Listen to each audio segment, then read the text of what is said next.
Daddy eats lots. Daddy eats lots. Daddy eats lots. Munch, munch, munch. Hello and welcome to Daddy Eats Last, where we discuss the challenges of being a man in modern society and whatever the hell that phrase even means. I'm Kane, and joining me today to chat man stuff are Ryan, and back, Matthew. I'm back, boys. I am back. I'm feeling good. The family's feeling good, so good to be back in the hot seat and have the mic on the head, ready to go. Oh, it's good to have your golden tonsils back online as well, Matthew. So 2 weeks out though, your wife was sick, and then gastro tore through the household. Yeah, with vengeance. So week one, the wife was not feeling too well on the Sunday, so had to give that one a miss. And then the following week, Sammy got a little bit sick at daycare on the Wednesday afternoon. He had Thursday, Friday off, and he shared the love with all of us over that weekend. And then everyone was pretty much okay Monday except for Sam. So it's good of him to pass on the germs. Sharing's caring. Now we are back, and you are due to do the day in the life of Matthew McTighe. So we're going to go through what a day for you looks like, and it's just an average day. You can pick any old day that you want to do. So you obviously, you're a father with a wife and 3 kids. So it's an interesting one. I'm looking forward to hearing about your day. Part 3 in the series. So this will be a little bit different to you boys, as you boys have been different for each other, which is why we've done this, just to show everybody out there that how our lives roll. So I thought I'd give a little bit of a background onto the dynamics of the family life here. So I work in Brisbane City, just an accounting firm. So it's just a typical sort of 8:30 to 5 role. Kimmy works from the home office, so she has her own business. So again, she sort of does her own hours. Majority throughout the day, she does have the ability to sort of juggle things around a bit when it comes to sort of looking after the kids or dropping them at their various activities as well. So, and then the 3 kids. So Mia is in primary school, Eloise is in kindergarten, and Sam's in daycare. So that's sort of the dynamics of the family. And a typical day, I guess, for me kicks off anywhere between 5 and 5:30. So Sam will wake generally at the moment. He's doing really well. He'll sleep right through till about 4:30, 5 o'clock. Because generally, as a rule, if he wakes in the middle of the night, I'm the one up to do that feed. Kimmy's more than happy to sort of wake up in the morning. She finds that works best for her. So she'll be up before 4:30. Or 4:30 whenever he wakes, and then I'll sort of wake up to him in the kitchen bashing around or screaming out for food or something like that. So like you, Kane, I don't need to set an alarm, but I wake up naturally to a scream and a couple of kicks on the wall. So I mosey on out of bed, and between 5:30 and 6 is really, I'll have a little play with Sam or do a few jobs around the house, unstack the dishwasher, have some breakfast with Sammy, or get the shirts ironed for myself and the girls. Typically, the girls need to be up around about 6. They need that sort of hour and a half to get ready. Anything later than 6 turns into a bit of chaos later on. And then between 6 and about 7:15 is generally just sort of, we know what needs to be done in that time, as in breakfast for the girls, get dressed, pack their school bags, get their hair done. But, every single day is different in that regard, in the way it gets done. We sort of managed to pull it all together. And I like to get out of the house about 7:15. I'll typically iron the girls' shirts. Maybe I'll set the breakfast up for them. Kimmy will make the girls' lunches. And then, sort of do the hair, and I just sort of potter around helping where I can. And generally I'll take Sam to daycare, so I'll have him with me in the morning. And then also I'll take Mia to either before school care, or if she's not with me, she'll go with Kim. But for argument's sake, on a typical day, I'll take Mia and Sam, and we'll drop Mia.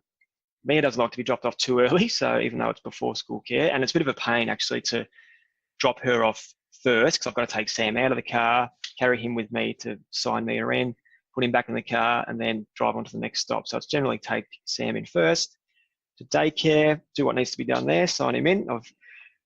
I've lately just out of boredom, I've just been setting the stopwatch when I pull into the car park there, just press start just to time myself. I can do it. I think I'm down to 8 minutes. just in and out, which is pretty good. Even though I'm only 8 Ks from work, I generally need to leave about 45 minutes travel time, sometimes a little bit of traffic, and then with the drop off. So roll into work about 8, and that gives me half an hour to sort of settle in, prep for the day, and then away we go. So like most people now, lunch break, generally that's between 12 and 1. And at the moment, I'm sort of either going for a run. We've got some really nice running tracks, I guess you'd say. We can either run along the Brisbane River, which Ryan, I think you might have done that. Kane, you might have done that yourself as well. It's really picturesque with the Story Bridge along there on a nice day. Very nice run. Alternatively, the other side is, it's like mountains. So both you probably know how hilly Brisbane is. So I've either got the mountains or the flats I can choose. Either that, I've tried to rope in a few people at work actually just to jump across the road for half an hour. We just play our way with some, general fitness, which is nice just to get out of the office. So that's lunchtime. Then roll that into 5 o'clock, and it's generally tools down to go and pick up the kids. So again, I'll pick up Sam pretty much every day of the week that he goes to daycare. And just depending if Mia is in after school care, I'll also pick her up. On the days that she's playing hockey, I'll take her out. She'll take the kids or Sam and Eloise back home, and then I'll kick around hockey and wait till Mia finishes at 6 and run her home. From there, getting home, again, it's the organised chaos. So we know the girls sort of go to bed around 7:30. It's definitely lights out at 7:30. And between 6:30 and 7:30, they either watch a little bit of television or they either read some books in bed. But before that, I generally rock in on a typical day between 5:45 and 6 o'clock. I'll get back through the door. So, which is a fun time. I mean, Eloise is at a great age where she will always, without fail, run to the front door and greet you and cuddle. Mia's either got her head in a book or she's doing something else. And, Dad's home, big deal. And Sammy's always got a smile as well, which is nice. So, and then, so Kimmy's Sam's already gone down to bed, or I'll jump in and try and put him down myself, just depending if I get home at 5:45 or the 6. That 15 minutes is really a big deal in terms of at what point he's at.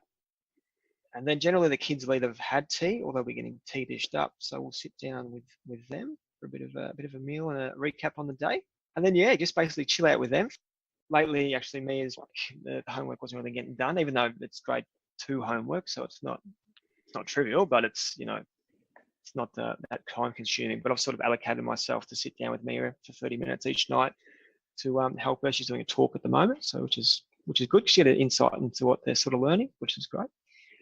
Then 7:30 they're into bed and they're reading. So 7:30 lights out. Then it's generally Kim might sit in with the girls for a little bit while they go to sleep, and I'll jump out and either cook dinner or start eating dinner that Kimmy's prepared, or I might even duck out for a run when they start going to bed at 7. So just for half an hour, just to recap on the day or clear the mind.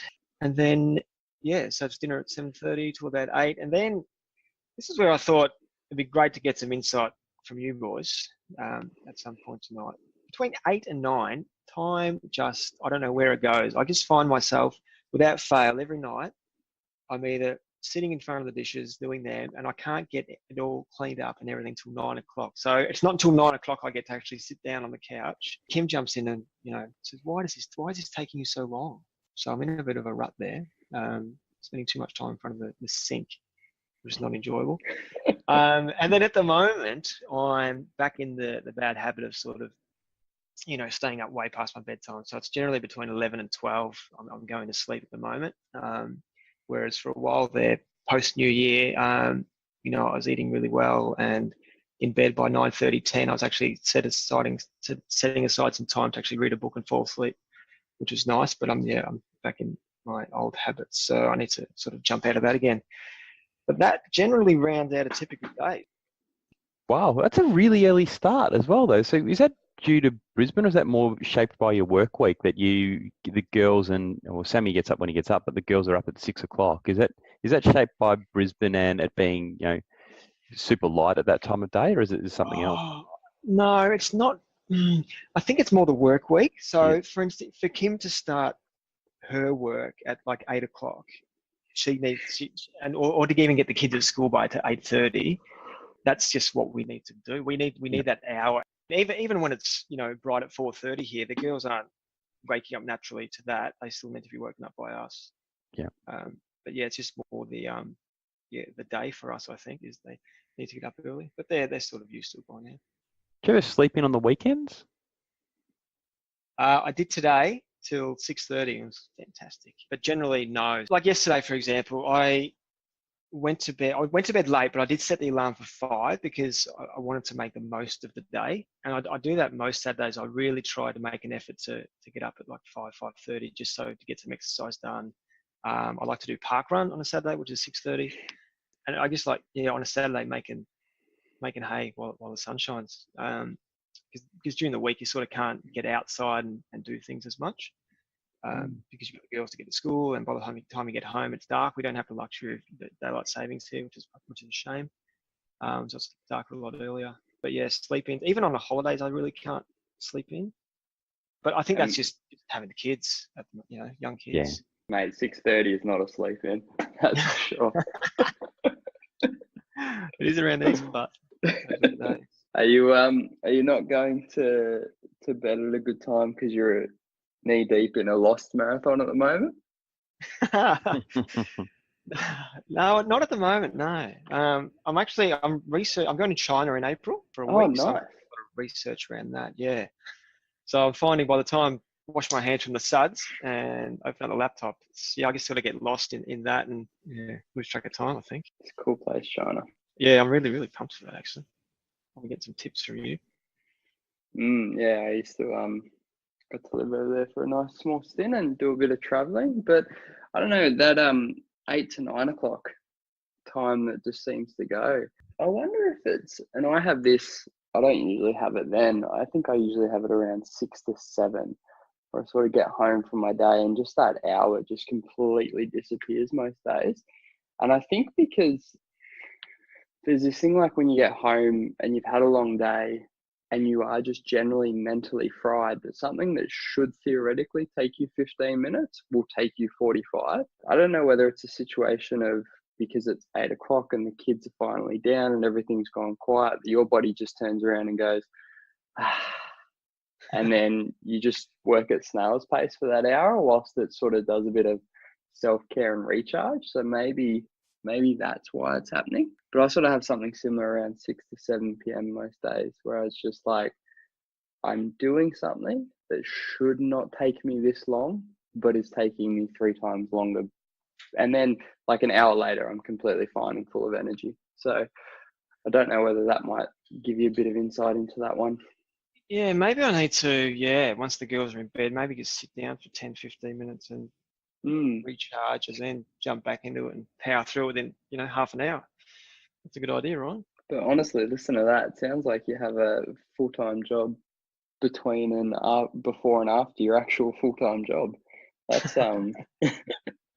that's a really good insight into what having 3 kids is like. It really does sometimes feel like that. It really does. And it's funny because I don't know whether it's 2 people or versus 1 person, but with 1 person there, it just flows. Like when Kim goes away, and I've spoken to some other people, and my boss, whose husband goes away to China as well a lot.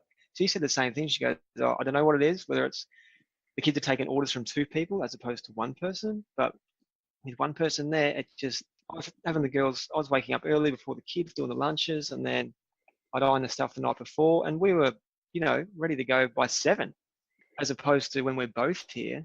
Yeah, I don't know whether, it sort of gets lost, or the, instructions sort of get lost with 2 people perhaps. That's a really, really good point, and something to have as well. When there are 2 of us around and we only have the 1, that it's not that things happen slower, it's just the kid's probably less responsive. So I think part of it, the communication of the kid, if it's the same person giving the message all the time, they seem to be a lot more responsive to it. And I know because you're solely responsible for it, it's all you're focused on, things seem to get done a lot quicker, as opposed to where there's 2 of you and you're kind of both doing either half of a job or one's allocated one job and one's allocated another job. When you're doing everything, it's like it's your only focus. You're not thinking about anything else, and things just get done a lot faster. That responsibility really sharpens the mind and the focus. I definitely know when that happens. I mean, Kim does, she does sort of help out a little bit. She'll take a photo of the girls' lunch that she makes the day before, just so I know what to put in there, and she might throw some clothes out for the kids, just so I know what to put on them. But in terms of planning, I think I definitely sort of nut out in my brain and solely focus on what needs to be done for these guys, just to get them out the day before or the night before. I sort of work out what needs to be done in what order. Could it also be that it's less stimulus for the kids as well, because it's only one source, so there's not like more people can sometimes create more stimulus, more energy, more, I guess playing up, mucking around, that kind of thing. Do you think that any of that's possibly playing into it as well? When there's just one person, there's no, less stimulus? I think so, yeah, absolutely. Yeah, if they've only got to respond to one person, and there's only one person giving the orders, not the orders, but the orders actually, yeah. There's definitely a lot more reasonable around that as well. Where if you're just saying, I do X and Y, listen, I just need a minute because I have to do this, and they're usually a little bit more reasonable as well with regards to actually giving you that time, instead of, if there's a couple of you around, it's like, oh, well, if you can't do it, the other person can do what I need you to do. The other one. Yeah. We're going to be living for the next few months at her parents' house, so there'll be even more adults with them in the morning rush than normal. So we'll see. I'll do some, How long for? How long are you going to be at your in-laws for? We're lifting our house up and doing some renovations. So we've got to move out. So they've You got a cubby. Ooh. With electricity. Unfortunately, we just won't cut it. I think they said 3 months, 3 to 4 months. So wow. very interesting. Yeah, good luck with that. It'll be interesting to see how your day adapts to that as well, whether it changes, like going to bed at sort of 11 o'clock midnight and getting up at 6 when you're bunking down with your in-laws, if you have the same sort of routine then, or if it might change. You have to wear pants. Yeah, I can't walk around with nothing on anymore. No, luckily they're very easy to get along with and very adaptable. And they're very excited about it too, so which is great. So they've been busy cleaning the house in preparation for us to arrive, which is nice. And they're very helpful. Hopefully it doesn't, I don't think it'll feel like it's dragging out, which is nice. It means more family time with the girls, which is good. It's got some, teach me how to ride a bike properly and teach Eloise a few things as well. So I'm really looking forward to that. Yeah, absolutely. Now, going back to your routine, has it changed much since having the third kid? Given that Eloise and Mia were both a little bit older and maybe not quite self-sufficient, Mia sounds like she probably is. Since having the third, has your day and your routine altered much? Good question. So,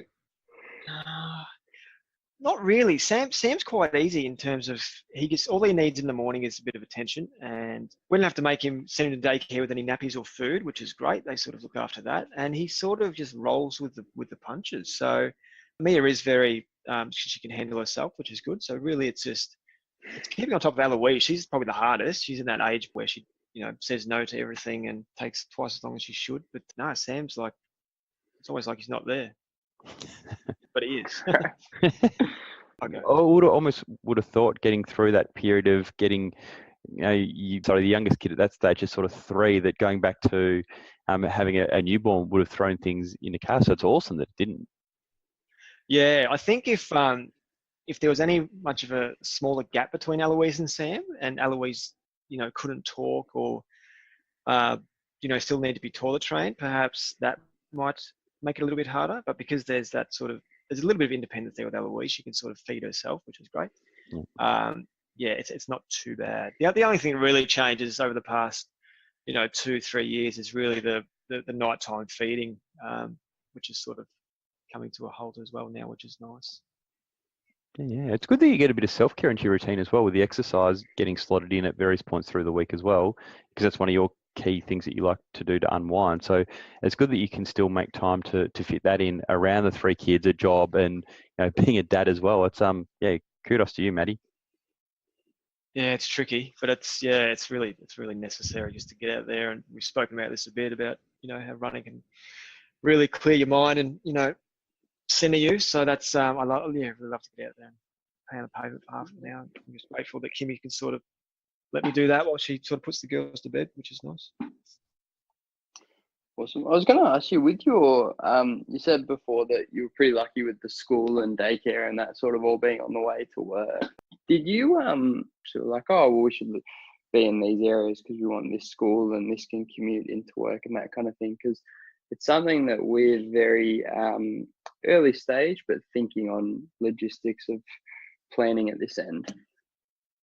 Yeah, that's a good question. We actually live a couple of doors down from a daycare. So Mia went there and then Eloise went there, but then we had to take her out for various reasons. And the one that she went after that happened to be on the way to work.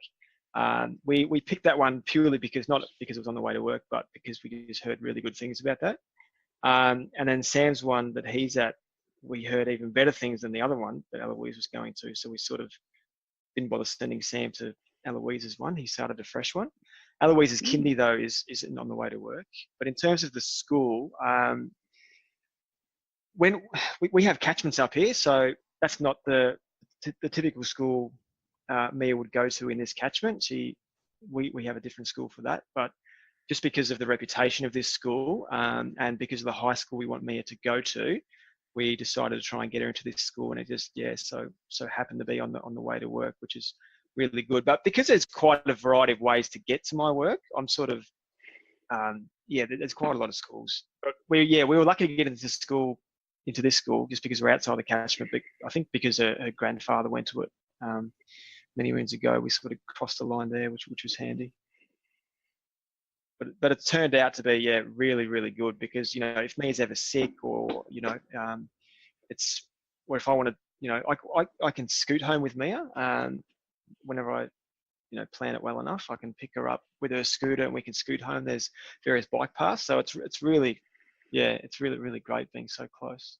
Planning. You don't use a spreadsheet, do you?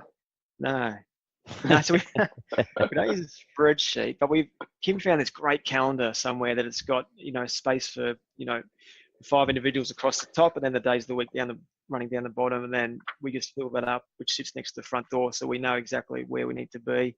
And she's made a chart for each kid and each day of the week tells them what they need to pack and if they've got any extracurricular sports. So I can't really take any credit for that. She's really good in organising these kids so they know exactly where they need to be each day. So that's the sort of planning that we do for our family. That makes a lot of sense. It's a really good way of organising things on a daily basis, and again, empowering the kids to kind of take some sort of ownership if they can on what they need to be dressed in and what they need to pack for that particular day. Obviously, a bit harder for Sammy, just probably needs a bottle or something. But for the two girls, obviously for them to be able to take a little bit of ownership is a good thing. Absolutely, it is. Yeah. Quite often, Mia will either leave her hat at home, which means no play at school. But I mean, that's just how they learn. They need to figure these things out. If you don't bring it, then you forget it. Then there's a consequence. There is only so many times you can tell a kid to do something, and if they don't listen, the only way they can sometimes learn is to feel a little bit of the pain, be it sort of a slightly physical pain or sort of the mental pain of missing out on something they really want to do because they haven't listened. Absolutely. Yep. Well, speaking of listening, that wraps it up for this week. Do subscribe to Daddy Eats Last on iTunes, and while you're there, please leave a review. Also, tell your mates about the podcast, especially if they're guys. But most of all, thanks for listening, and we'll be back next week for another episode, or should I say serving, of Daddy Eats Last. How's that for a dad joke? Catch you next week. Bye-bye. Bye-bye.